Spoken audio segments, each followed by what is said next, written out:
Hey guys, Johnny with The Healthy Archer here.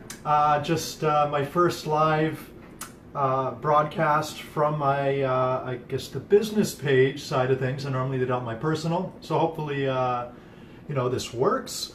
Originally, I wasn't going to do this today because there's some heavy jackhammering going on outside, but it's kind of momentarily stopped, so we'll try it out. If it gets loud, hopefully it's not overbearing. Today, another big day. We've got a vegetarian stir fry using a protein called tempeh. Now I've got it. It's just kind of been sitting here just for the last about 5 or 10 minutes, soaking in a little mix of soy sauce, probably about a tablespoon, about a teaspoon of sesame oil, and a little bit of hot sauce, just a touch. So I'm just trying to saturate the tempeh a little bit, and I'll get on this this pan. Again, using a non-stick pan. You don't have to. A lot of people would use a wok. I have a wok. I don't use it very often. I find it a little bit big and cumbersome. I find that a non-stick pan, or potentially even a stainless pan, works pretty well also. So why am I doing these videos? I mean, I've done about, I think, 8 or 9 now. The main reason is I feel like a lot of cooking, at least commercial cooking, has gotten to a point where it's more so about the pictures and the likes, and less about actually cooking something effectively.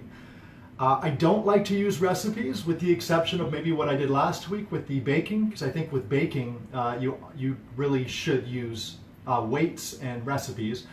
With cooking, I think recipes are good to basically just to learn the methods, but it's really not, I don't find them effective in that recipes tend to shackle us to that specific recipe. And I find using recipes and seeing other people use recipes really tends to keep them sort of looking down at the book or looking at the screen and constantly sort of judging or questioning what they're doing. And they're actually, it's kind of like using a GPS when you're driving around.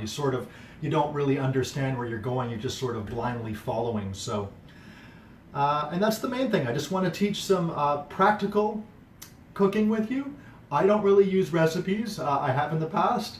I've sort of used my my technique and my skill set to sort of do this, and I hope that you can learn a little bit how I think through things. Okay, so sorry to be long-winded. I tend to be a long-winded person, especially in this kind of live environment. I'm just trying to tell you why I'm doing things the way I'm doing and why I talk as much as I do, just because I'm trying to share some insight into maybe how I'm thinking about cooking. As opposed to just kind of,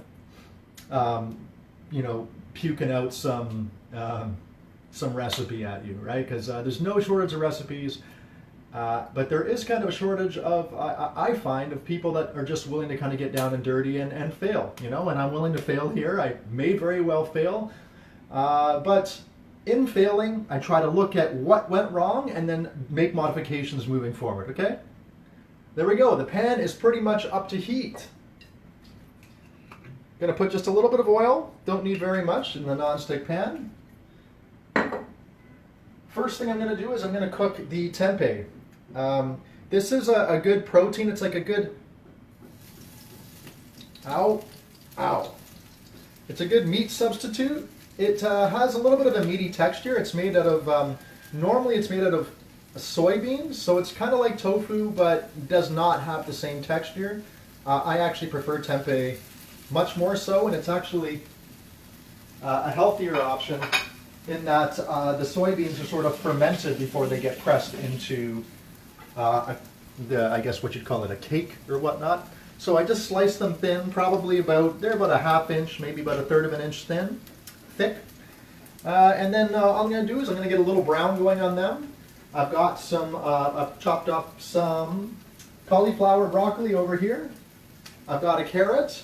I've got about a ½ onion, red onion. I've got some garlic and a carrot. I think I already said that. So I'll get prepping up some of this stuff. What I always recommend, especially when you're starting, and I do it probably about 80 to 90% of the time, is do all of your cuts all your prep first. It makes your cooking way easier. By doing all your cuts initially, before you start even turning on the oven, it allows you to sort of just watch the process, understand it a bit, and it allows me to sort of to talk. Is like most of the time when I'm sitting here, I'm not doing that much prep. I'm just simply running my mouth here, hopefully in a way that gives you some insight. So I'm going to cut the onions sort of on an angle. I'll show you what that actually does. Got to be a bit careful with this. If you cut them on an angle, you've got a bigger piece. You've got a bigger surface area, and I think they look a little bit better too. So, dogs like the carrots. Randy. Oh. There you go, Sheru. Okay, Sheru. Come here, buddy. Take it. All right.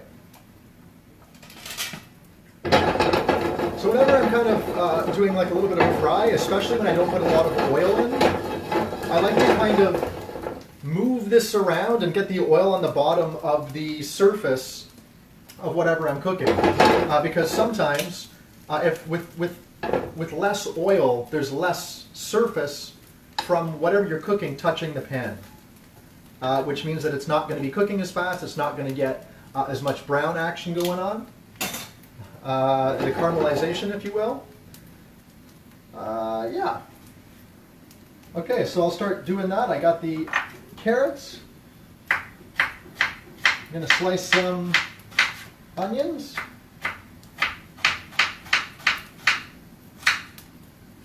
Nice. Okay, those will be pretty much the first things I get in. Garlic. I've taken the skin off of this garlic, and I'm just gonna. That's actually probably a lot. I'm gonna over ginger this, and then I just kind of like to cut it in small pieces. So initially, kind of cut it into sort of like a flat rectangle, then into matchsticks. Not before I flip these. Okay, that's looking pretty good. So you can see that there's a little bit of color, a little bit of cook on these. Oh, that one's got some nice brown action. Now there's a prime example of what I was just talking about. You see the ones that actually were in the oil a bit? I think there's a slight slant this way. The ones that were in the oil ended up getting cooked a lot more and a lot faster. So I'm going to do a little switcheroo. And again, with a non-stick pan, don't normally suggest a metal object. Okay, so just prepping up this ginger again. Whew. It is super hot right now. It's probably like, I don't know, 100 degrees or like, 35 Celsius. It is brutal.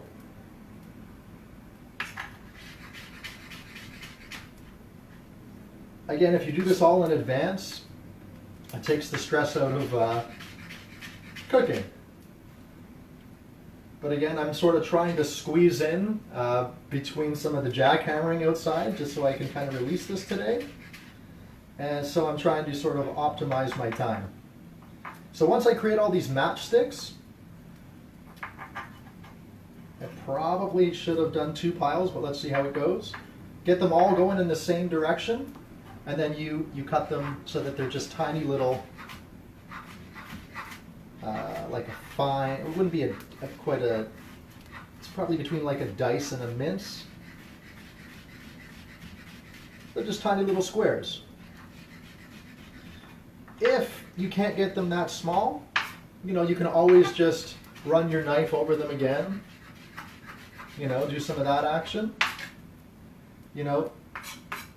Eventually, when you use knives enough, you'll get better at it, and then you won't necessarily have to do that. So for the garlic, Sort of in the inner part of the bulb here, there's just like the smaller little garlic cloves.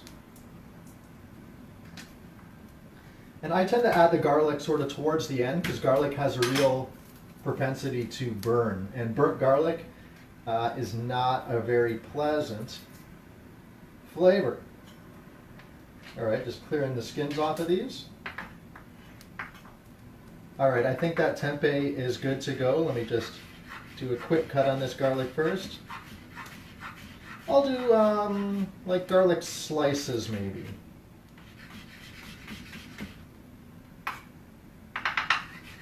And again, if you don't get it small enough, oops, you can just kind of run the knife across it again. All right, tempeh is going to come out. Oh boy, I may have got a little bit too much of a cook on this tempeh.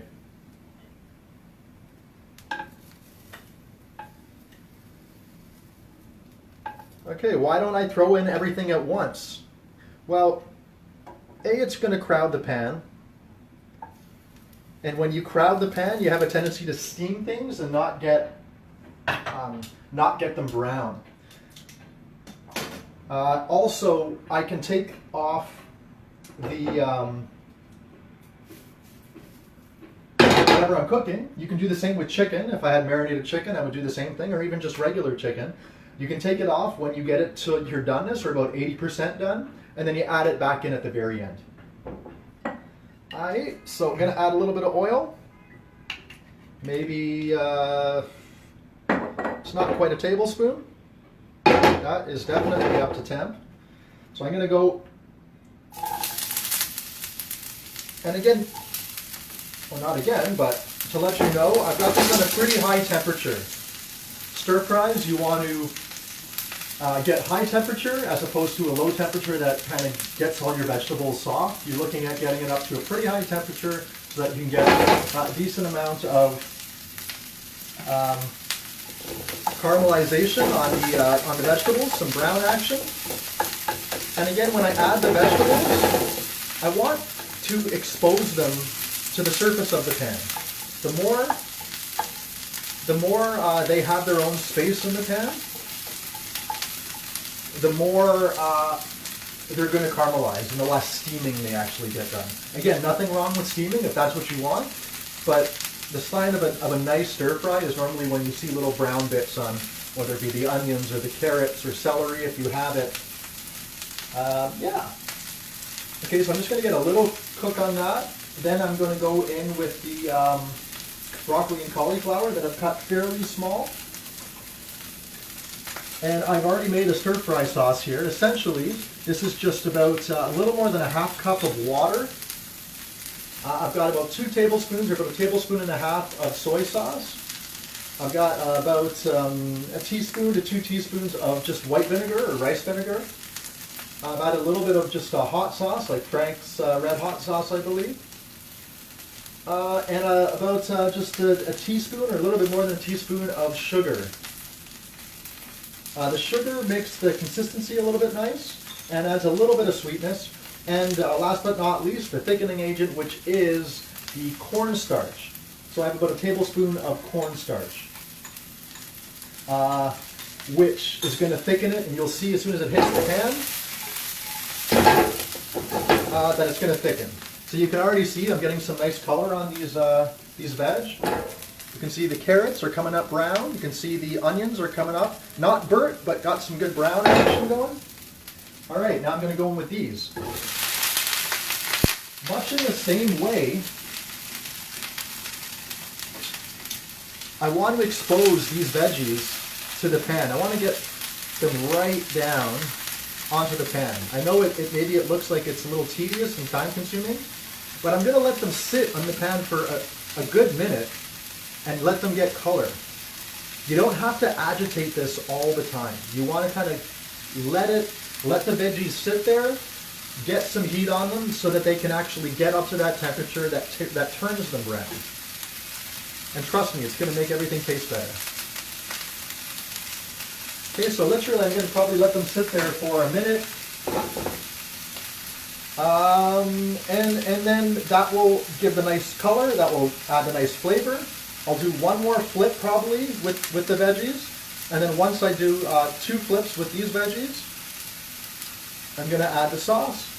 And we'll take it from there. Once I flip these, I'm going to add the garlic and the ginger. You could add the garlic and ginger to the marinade if you wanted, but I would probably want to slice these even finer because I do want to get a little bit of a cook on these things.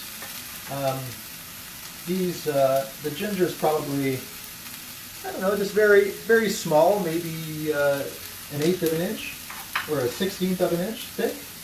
And the garlic, I don't know, I cut it a little bit bigger because, again, I don't like it to get burnt. If I cut it too small, it has a tendency to burn and give a very undesirable taste. You can add a little bit of salt if you want. All right, now let's give this a flip. So you can see, you don't always necessarily want to be touching with your hands, but you can see some of these veggies are starting to get a little bit of brown action going, which is exactly what you want. I probably should have let those sit there for another, I don't know, 20 or 30 seconds to get a little bit more brown, but that's all right. I'm going to give a little more heat with this. The other thing about heat and pans, I mean, this is actually a pretty nice non-stick pan. If it was a cheap non-stick pan, I wouldn't really use it for this. I would only use it for kind of lower heat. Something about non-stick pans and what they use on the surface, if you add a lot of high heat to that, it can kind of release some toxic kind of chemicals. Apparently this pan doesn't really have those, or has a different sort of materials used in the pan. And I do find that it's actually been very durable, and this pan has been awesome. So if you have a cheap pan, I'd maybe even suggest going with maybe a stainless pan in this case, so you don't have to worry about the heat, or a wok or something like that. So yeah, be cautious about using high heat on cheap stainless pans. Ooh. This is ruthlessly hot here right now.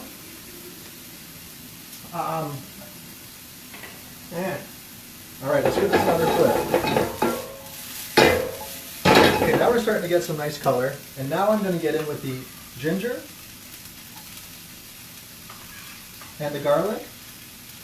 Now you see me pick it up like this, blade in. If you want, you can turn the blade this way. It's always a bit of a safer way to do it, so you don't hack up your hand. But I've been doing it for a while. But I've also hacked up my hand a few times. So, you know, take it from me. All right, just going to try to expose this garlic and ginger to the heat. This is essentially all I'm adding, other than adding the tempeh that I've already cooked back in. And in about probably 20 or so seconds, I'm going to add in this stir-fry mix. It's going to reduce down, the water's going to come off. And then once it gets to the consistency I like, which is something that you've probably seen at like an Asian restaurant or something where they do a lot of stir-fries, is you'll kind of tell when it gets to that consistency that's nice. If you haven't, or if you don't know what that is, you know, try it a few times and see what you like. All right, boom, going in. It does tend to splatter quite a bit.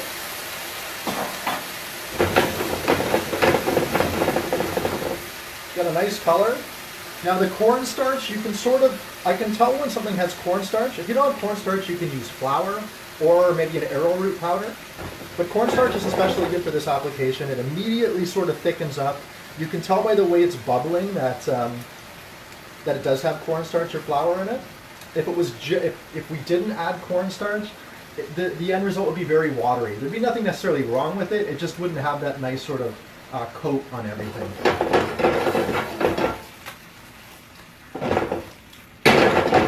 Because it's thick enough, I can flip it. If it was thin and I went to flip it, I would definitely run the risk of getting some hot ass liquid on you. So definitely, I would recommend maybe using a spatula if you're not familiar with sort of, you know, doing that, because you don't want to burn yourself.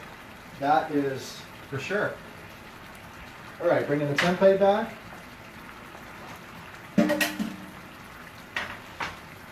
And I think, you know, if you've watched any of my videos before, you'll probably notice that I don't use a lot of meat in my cooking. I do really like the taste of meat, but I think that there's no shortage of meat recipes around on the internet, and I really like to promote a little bit more vegetarian cooking and you know, vegetarian, vegan, whatever the case is, for multiple reasons. Three main reasons for me.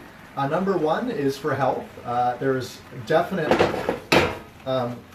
correlation between the more plant foods you eat, the healthier you actually are, the healthier you get. Okay, sorry to interrupt. I'm going to put the tempeh back in. I could cut it in half, but I'm just going to put it in like this.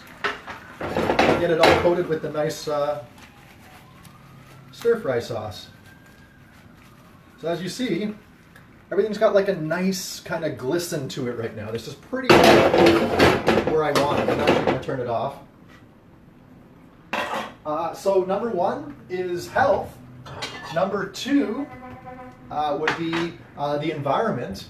So meat has a huge impact environmentally, especially like the, you know, beef especially uses a ton of water and a ton of resources, grain to feed the beef, etc. I don't really preach on this very often, but it's a huge thing when we're talking about, you know, electric cars and all this different, like, you know, energy sources and using solar and all this kind of stuff. We often overlook the fact that, you know, meat production is horrible for the environment, especially at the rates that we consume it. And number three is animal, you know, caring for your fellow animals, right? Whichever angle that you want to take, you can take it, but as far as I'm concerned, those are three valid reasons to sort of, not necessarily going full veg or full vegan, but definitely considering having more of these things would be really awesome, not just for your health, but also for the planet, and I don't want to say karma, but also for your, you know, the different sort of animals that feed us, right? All right, so however you want to do this, again, I've sort of promoted this before, but if you can get it up high, it makes it look better. So there it is. There is, hopefully that is visible. That is my tempeh stir fry. I didn't use rice or noodles or anything. You absolutely could if you had some pre-cooked rice, some pre-cooked brown rice, white rice, quinoa that I made a couple weeks ago, some pre-cooked noodles you can sort of add as long as they were dry and weren't too wet. They would work fine. Okay, so there you go. I hope this helped, and I hope that you can show me some of your pictures of your progress through these recipes. It would make me feel happy, and that my time is sort of well spent. Again, I'm doing this anyways. I'm cooking for myself and cooking lunch, but it makes me even more happy and more satisfied to see others sort of using the skills. All right, so I'll talk to you real soon, and I'll see you next week. Take care.